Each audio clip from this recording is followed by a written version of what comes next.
नमस्कार, बहुत स्वागत है आपका इंडिया अहेड में। आपके साथ में हूं आराधना नामदेव और आप देख रहे हैं यूपी स्पेशल बुलेटिन हमारा उत्तर प्रदेश। शुरुआत करते हैं इस वक्त की बड़ी खबर से। बड़ी खबर लखनऊ से है, जहां बीएसपी सुप्रीमो मायावती करेंगी विशेष बैठक। वरिष्ठ पदाधिकारियों और जिला अध्यक्षों की बैठक लेंगी। उपचुनाव की तैयारियों की समीक्षा करेंगी मायावती। पिछली बैठक में दिए गए कार्यों की समीक्षा करेंगी।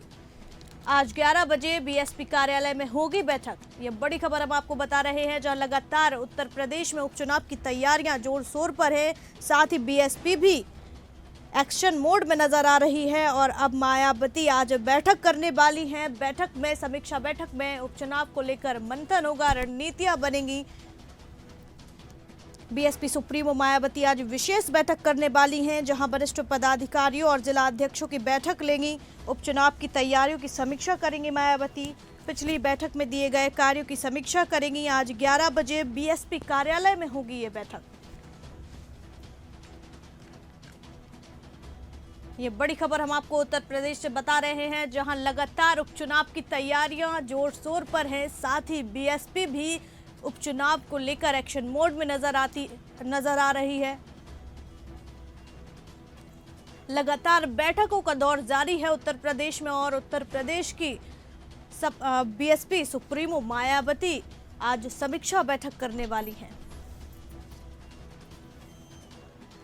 उपचुनाव की तैयारियों की समीक्षा बैठक होगी। बैठक में चर्चा होगी।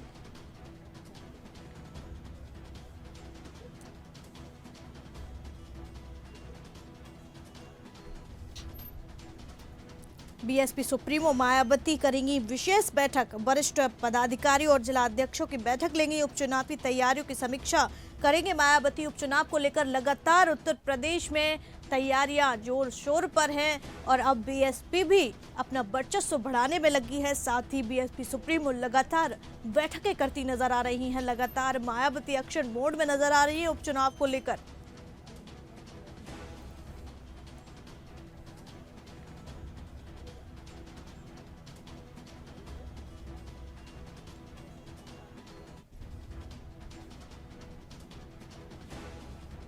उत्तर प्रदेश के लखनऊ से बड़ी खबर हम आपको बता रहे हैं, जहां उपचुनाव को लेकर बड़ी बैठक आज होने वाली है। बीएसपी सुप्रीमो मायावती आज विशेष बैठक करेंगी। वरिष्ठ पदाधिकारी और जिला अध्यक्षों की बैठक लेगी। उपचुनाव की तैयारियों की समीक्षा करेंगी मायावती। पिछली बैठक में दिए गए कार्यों की समीक्षा करेंगी। आज 11 बजे बीएसपी कार्यालय में होगी बैठक। उपचुनाव को लेकर लगातार उत्तर प्रदेश में बैठकों का दौर जारी है और साथ ही मायावती भी एक्शन मोड में नजर आ रही हैं। इस बड़ी खबर पर हमारे साथ हमारे सहयोगी राशिद सिद्दीकी हमारे साथ जुड़ चुके हैं लखनऊ से। राशिद, क्या कुछ अपडेट है? आज मायावती समीक्षा बैठक लेने वाली हैं। लगातार उत्तर प्रदेश में बैठकों का दौर जारी है। जी बिल्कुल आराधना चाहेंगे, क्योंकि लगातार जिस तरह से मायावती लगातार जो बैठकों का दौर है इनका वो जारी है। कल भी उन्होंने एक प्रेस कॉन्फ्रेंस की थी और उसके बाद बैठक की थी। और आज जिस तरह से मायावती 11 बजे एक बैठक करने वाली है। बैठक में तमाम जो पदाधिकारी हैं जिले के उनको बुलाया जाएगा। हालांकि जो बैठक है ये उपचुनाव को लेकर है, क्योंकि जाहिर सी बात है मायावती कहीं ना कहीं से मायावती को ऐसा लग रहा है कि जो जमीनी स्तर पर जो उनके कार्यकर्ता है, जो पदाधिकारी हैं, वो नहीं पहुंच पा रहे हैं। जिसको लगातार जो 2 बार से जो हार का सामना देखना पड़ रहा है मायावती को, उसको लेकर भी एक अहम बैठक माना जा रहा है। क्योंकि अब मायावती जिस तरह से अब मैदान में उतर चुकी हैं और लगातार जो बैठक है वो कर रही हैं। अभी कई इनकी जनसभाएं भी होनी है। तो ऐसे में जो पार्टी के लोग हैं उनको बैठक में बुलाकर उनको कड़े निर्देश दिए जाएंगे और लगातार उनसे जनता के बीच में जाकर संवाद बनाया जाएगा। और आने वाला जो उपचुनाव है 10 सीटों का, उसको लेकर खास करके ये अहम बैठक बनाई गई है। और उन 10 सीटों पर लगातार अपने कार्यकर्ताओं को उतारेंगे और वहां पर जो है जिस तरह जो रणनीति है जमीनी स्तर पर जाकर वो बनाने की बात की जाएगी। बिल्कुल राशिद, अगर देखा जाए तो जब से बीजेपी की सरकार आई है बीएसपी का वर्चस्व खत्म हो चुका है जमीनी स्तर पर। तो क्या मायावती वापस उपचुनाव में अब अपना वर्चस्व बढ़ाना चाहती है? लोकसभा में जो नतीजे सामने आए हैं उनको लेकर के मायावती ये चाहती है कि आगे जो है बीएसपी कुछ एक्शन मोड में आकर कुछ करके दिखा सकती है।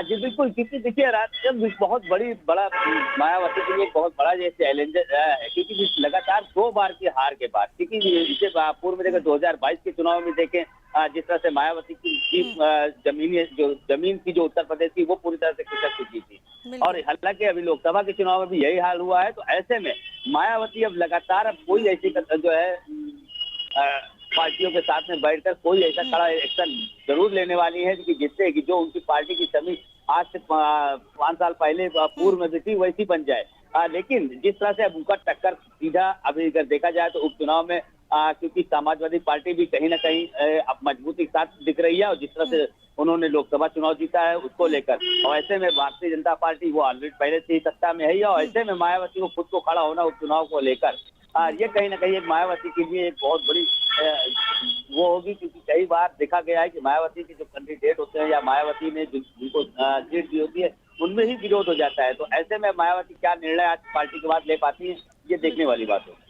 बिल्कुल, बहुत शुक्रिया राशिद जानकारी साझा करने के लिए। आपको लखनऊ से बड़ी खबर हम आपको दिखा रहे हैं, जहां पर आज मायावती वीएसपी की समीक्षा बैठक करने वाली हैं। उपचुनाव को लेकर लगातार वीएसपी तैयारियां कर रही है, लगातार समीक्षा बैठकें हो रही हैं। ये बैठकों का दौर जारी है। साथ ही बीएसपी सुप्रीमो मायावती भी विशेष बैठक आज करने जा रही हैं, जिसमें वरिष्ठ पदाधिकारी और जिला अध्यक्ष भी शामिल होंगे।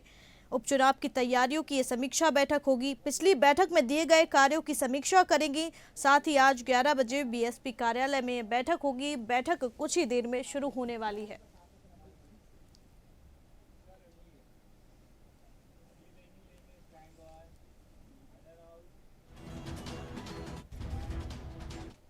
रुक करेंगे अगली बड़ी खबर की ओर, जहां आईएसआई आतंकी रज्जीबान से पूछताछ करेगी। एटीएस दिल्ली पुलिस की स्पेशल सेल के ने किया था गिरफ्तार। यूपी एटीएस टीम रिमांड पर लेकर पूछताछ करेगी। एटीएस की जांच में इस मॉड्यूल का नेटवर्क फैला है। इस मॉड्यूल का नेटवर्क यूपी के अन्य जिलों में भी फैला है। एक बड़ी खबर हम आपको बता रहे हैं लखनऊ से, जहां आईएसआईएस आतंकी रज्जीबान से पूछताछ करेगी। एटीएस दिल्ली पुलिस की स्पेशल सेल ने किया था गिरफ्तार। यूपी एटीएस टीम रिमांड पर लेकर पूछताछ करेगी। एटीएस की जांच में इस मॉड्यूल का नेटवर्क फैला है। इस मॉड्यूल का नेटवर्क यूपी के अन्य जिलों में भी फैला है।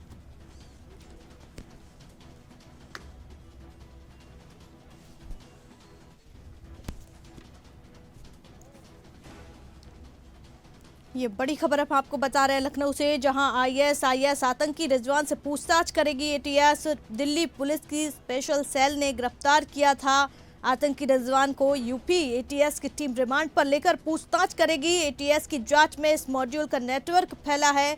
इस मॉड्यूल का नेटवर्क यूपी के अन्य जिलों में भी फैला हुआ है। ये बड़ी खबर उत्तर प्रदेश से हम आपको बता रहे हैं, जहां आईएसआईएस आतंकी रिजवान से पूछताछ करेगी एटीएस। दिल्ली पुलिस की स्पेशल सेल ने किया था गिरफ्तार। यूपी एटीएस टीम रिमांड पर लेकर पूछताछ करेगी। एटीएस की जांच में इस मॉड्यूल का नेटवर्क फैला है। इस मॉड्यूल का नेटवर्क यूपी के अन्य जिलों में भी फैला है। इस मॉड्यूल का नेटवर्क यूपी के अन्य जिलों में भी फैला है। ये पूछताछ के बाद ही पता चलेगा कि इसका कॉन्टेक्ट कहां कहां तक है। एटीएस की जांच में इस मॉड्यूल का नेटवर्क फैला है। यूपी एटीएस टीम रिमांड पर लेकर पूछताछ करेगी। लगातार हमारे साथ हमारे सहयोगी राशिद सिद्दीकी हमारे साथ बने हुए हैं इस बड़ी खबर पर।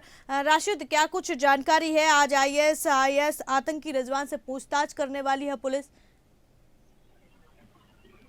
जी बिल्कुल, लगातार बताना चाहेंगे क्योंकि लगातार जिस तरह से जब रिजवान को जब एटीएस ने जब गिरफ्तार किया था उसके बाद से लगातार कई चीजें जो रिजवान के पास से वो बरामद की गई थी। हालांकि कई मोबाइल थे इसके पास, लैपटॉप थे और कई ऐसी संदिग्ध वस्तुएं जो मिली थी। और उसके बाद इसके ही रिजवान के ही इशारे पर कई लोगों को जो है उठाया गया था। कई जो नेटवर्क में थे उत्तर प्रदेश के कई जिलों में, जैसे अलीगढ़ हो गया, मुजफ्फरनगर हो गया, आजमगढ़ से कई लोगों से संदिग्ध लोगों से पूछताछ भी की गई थी जो रिजवान के संपर्क में रहा हो।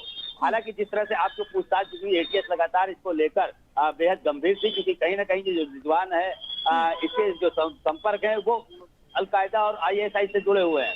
तो ऐसे में जो रिजवान से आज जो पूछताछ की उसमें कई अहम चीज निकल के आएंगी। उत्तर प्रदेश में किस तरह से जो लोग इसके संपर्क में थे वो कहाँ पर हैं और किस तरह के जो है गतिविधि करने के वो फिराक में है। तो ऐसे में जो है देखना यह है कि एटीएस जिस तरह से उसको रिमांड मिलेगी, रिमांड पे लेने के बाद जो पूछताछ करेगी, पूछताछ से क्या निकल के आता है सर।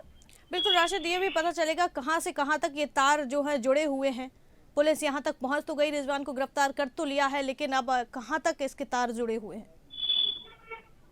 देखिए कि जिस तरह से एटीएस लगातार इस पूरे मामले पर निगरानी रखे हुए और लगातार जो रिजवान को की गिरफ्तारी से लेकर उसकी जांच और प्रक्रिया तक इस पूरे मामले पे एक बिंदु बिंदु सब पर नजर बनाए रखी है और हर एक प्रक्रिया पूरी कर रही है। एटीएस ने एक ठोस सबूत के नाते लेकिन हालांकि रिजवान से इस रिजवान को लाया जा रहा है। रिजवान से ये जानने की कोशिश की जाएगी कि उत्तर प्रदेश में किन किन जिलों में जो है इसके सदस्य जो है सक्रिय हैं और उत्तर प्रदेश के बाहर कहाँ हैं।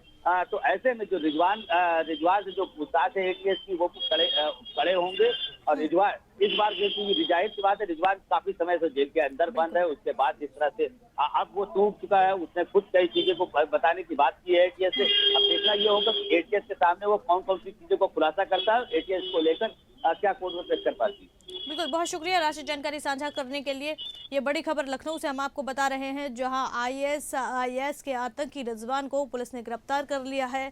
दिल्ली से गिरफ्तार किया था वरिष्ठ दिल्ली पुलिस की स्पेशल सेल ने गिरफ्तार किया था रिजवान को। यूपी एटीएस टीम रिमांड पर लेकर पूछताछ करेगी। एटीएस की जांच में इस मॉड्यूल का नेटवर्क फैला हुआ है। इस मॉड्यूल का नेटवर्क यूपी के अन्य जिलों में भी फैला हुआ है। ये तो पूछताछ के बाद ही पता चलेगा कि कहां तक इसके तार जुड़े हुए हैं, कहां तक इसकी प्लानिंग थी। ये तो रिजवान से पूछताछ के बाद ही पता चलेगा कि आखिर किस योजना को ये बना रहे थे और किस योजना को अंजाम देने वाले थे, किस घटना को अंजाम देने वाले थे।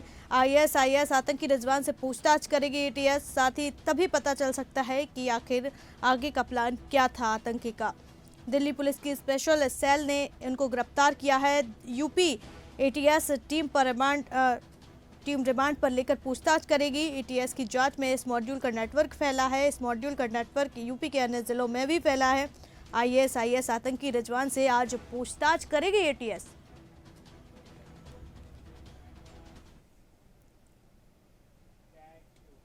आपको एक और बड़ी खबर बता दें लखनऊ से, जहां केजीएमयू में शुरू होगी पीडियाट्रिक ट्रामा यूनिट। हादसे में जख्मी होने वाले बच्चों के लिए सुविधा होने वाली है। जल्द 20 बेडों की पीडियाट्रिक ट्रामा यूनिट शुरू होगी। मरीजों को यहां पर उन्हें भर्ती कराया जाएगा। यूनिट ऑर्थोपेडिक्स विभाग के तहत चलेगा। ये बड़ी खबर हम आपको लखनऊ से बता रहे हैं, जहां केजीएमयू में शुरू होगी पीडियाट्रिक ट्रामा यूनिट। हादसे में जख्मी होने वाले बच्चों के लिए सुविधा की जा रही है।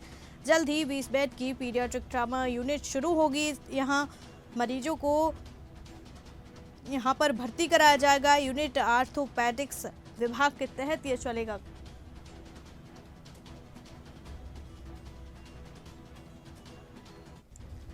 लखनऊ से बड़ी खबर हम आपको बता रहे हैं, जहां केजीएमयू में शुरू होगी पीडियाट्रिक ट्रामा यूनिट। हादसे में जख्मी होने वाले बच्चों के लिए सुविधा की जा रही है। जल्द 20 बेड की पीडियाट्रिक ट्रामा यूनिट शुरू होगी। मरीजों को यहां पर भर्ती कराया जाएगा। यूनिट ऑर्थोपेडिक्स विभाग के तहत चलेगा।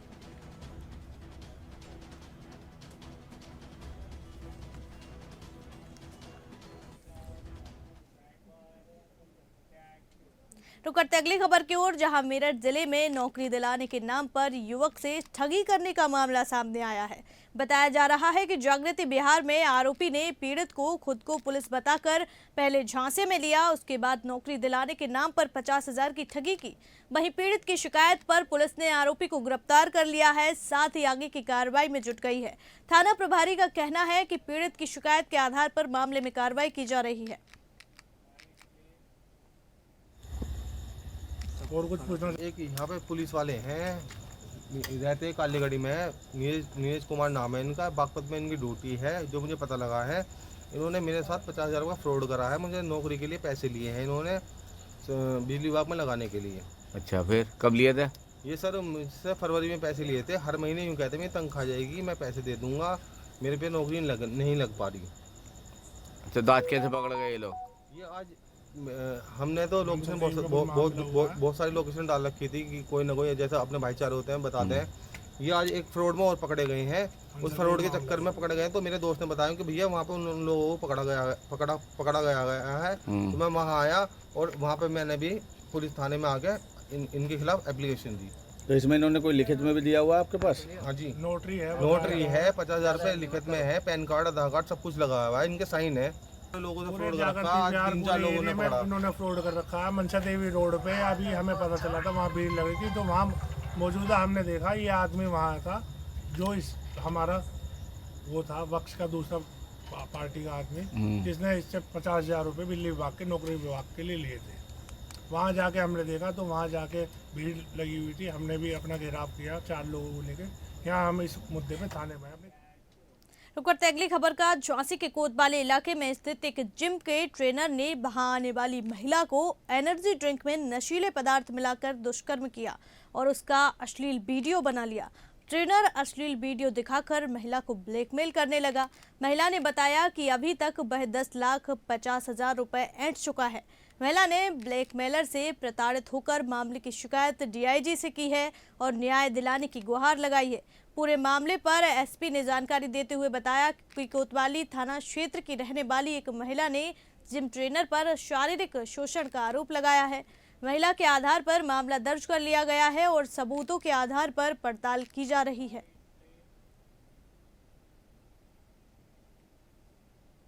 सर, मैं ब्लैकमेलिंग के मामले को लेकर आई हूँ। संजीव केवरिया ने मेरे सारे पैसे गहने मुझसे ले लिए ब्लैकमेल कर करके। मुझे मैं जिम जाती थी तो मेरे ड्रिंक में उसने कुछ नशीले पदार्थ मिलाए जो उसने मुझे पिलाया, तो फिर मुझे उसका होश नहीं रहा। जिम कहाँ पर है? जिम है ये अपना पचकुइयाँ चौराहे पे, गोइंका पब्लिक स्कूल के जस्ट बगल में। कब वहीं मुलाकात हुई थी क्या आपकी? जी हाँ, वहीं मुलाकात हुई थी। उसके बाद उस जिम ज्वाइन कर लिया था तो वो मुझे वही ट्रेनिंग देता था 9 बजे से। तो उसने मेरे ड्रिंक में, वो जो ड्रिंक उपलब्ध कराता था उसमें उसने कुछ मिलाया, उसको उसने मुझे पिलाया, तो फिर मुझे होश नहीं रहा उसका। उसने उसी चीज़ का फ़ायदा उठाया और वीडियो बनाया। उस बिना पे वो मुझे जब से लगातार ब्लैकमेल करता रहा है और अभी तक उसने जुलाई तक ब्लैकमेल किया है। कितना पैसा ले चुका है? 10.5 लाख तकरीबन। सारे जेवर, मेरा सोने का हार, चूड़ियाँ, कान के 3 झुमके हैं और पायल, कमर पेटी, कब से ब्लैकमेल कर रहा है? जुलाई। तो आपने कहीं शिकायत नहीं की? घर वालों को नहीं बताया? घर वालों को अभी बताया जुलाई में। थाना क्षेत्र कोतवाली की रहने वाली एक महिला ने जिम ट्रेनर पर आरोप लगाते हुए तहरीर दिया था कि जिम ट्रेनर के द्वारा उसका शारीरिक शोषण किया गया है। उसके आरोपों के आधार पर एफआईआर पंजीकृत कर लिया गया है। क्षेत्राधिकारी नगर के द्वारा विवेचना की जा रही है। साक्ष्यों के आधार पर अग्रिम वैधानिक कार्रवाई की जाएगी। कुशीनगर से है, जहां घर के पीछे धान के खेत में युवक का शव मिलने से क्षेत्र में सनसनी फैल गई। वहीं घटना की सूचना पर पहुंची पुलिस ने शव को कब्जे में लेकर पोस्टमार्टम के लिए भेज दिया और जांच में जुट गई है। बताया जा रहा है कि घटनास्थल पर एसपीसीओ फॉरेंसिक टीम समेत भारी संख्या में पुलिस फोर्स मौजूद रहे। युवक के परिजनों ने हत्या की आशंका जताई है। ये घटना कुबेर स्थान थाना क्षेत्र के परसोना खुर्द की है। थाना कुबेर स्थान को प्रातः सूचना प्राप्त हुई कि रामाशीष मदेशिया पुत्र भागवत मदेशिया उम्र 40 वर्ष, जो कि परसोनी खुर्द के निवासी थे, उनका शव प्राप्त हुआ है। स्थानीय पुलिस द्वारा तत्काल सूचना मिलते ही मौके पर पहुंचकर शव को कब्जे में लिया गया है और पंचायतनामा एवं पोस्टमार्टम की कार्रवाई की जा रही है। लॉ एंड ऑर्डर संबंधी किसी प्रकार की कोई भी समस्या नहीं है। रुक करते अगली खबर का, जहां महुआ के सालट जंगल में खुलेआम जुए का खेल चल रहा है। यहां बड़ी संख्या में लोग जुआ खेल रहे हैं, जहां लाखों का दांव लग रहा है, जिसका वीडियो सोशल मीडिया पर वायरल हो रहा है। वहीं वीडियो वायरल होने पर पुलिस ने जुआड़ियों की तलाश जारी कर दी है।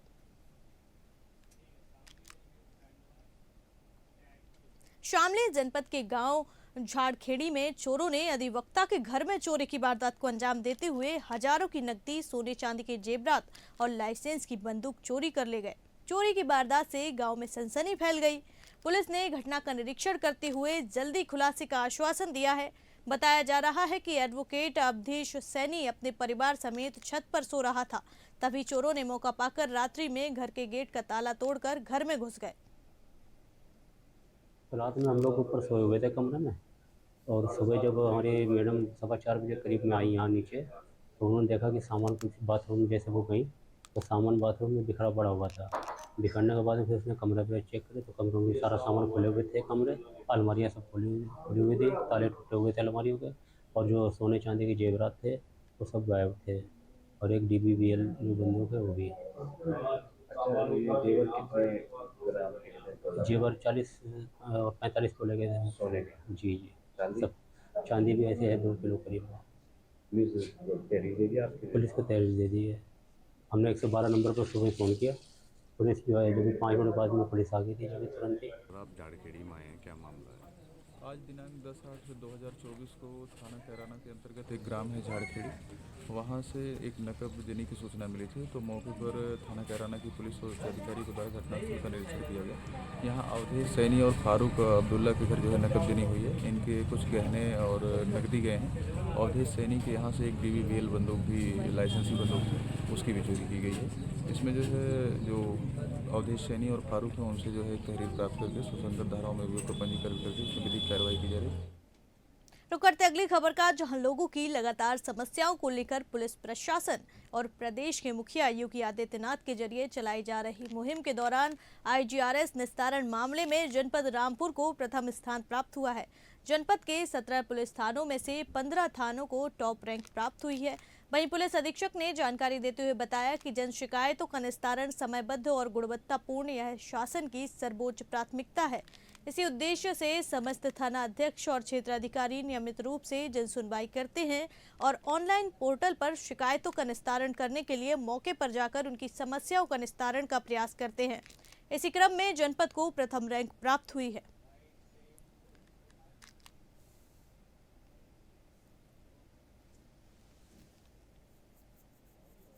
यह शासन की सर्वोच्च प्राथमिकता है। इसी उद्देश्य से समस्त थानाध्यक्ष, क्षेत्राधिकारी नियमित रूप से जन सुनवाई करते हैं और ऑनलाइन पोर्टल पर प्राप्त जन शिकायतों के निस्तारण के लिए मौके पर जाकर के उस समस्या के समाधान का प्रयास करते हैं। इसी क्रम में जनपद को प्रथम रैंकिंग प्राप्त हुई है। साथ ही साथ हमारे शिकायत प्रकोष्ठ के माध्यम से फीडबैक लेने की भी व्यवस्था है। प्रत्येक आवेदक से उसके शिकायत या जो भी समस्या रही है उसका समाधान के जो प्रयास किए गए हैं, मौके पर जाकर के उसके संबंध में उससे फीडबैक प्राप्त किया जाता है और उसकी संतुष्टि के उपरांत उसके। इस बुलेटिन में फिलहाल इतना ही। देश दुनिया की तमाम खबरें देखने के लिए देखते रहिए इंडिया हेड। नमस्कार।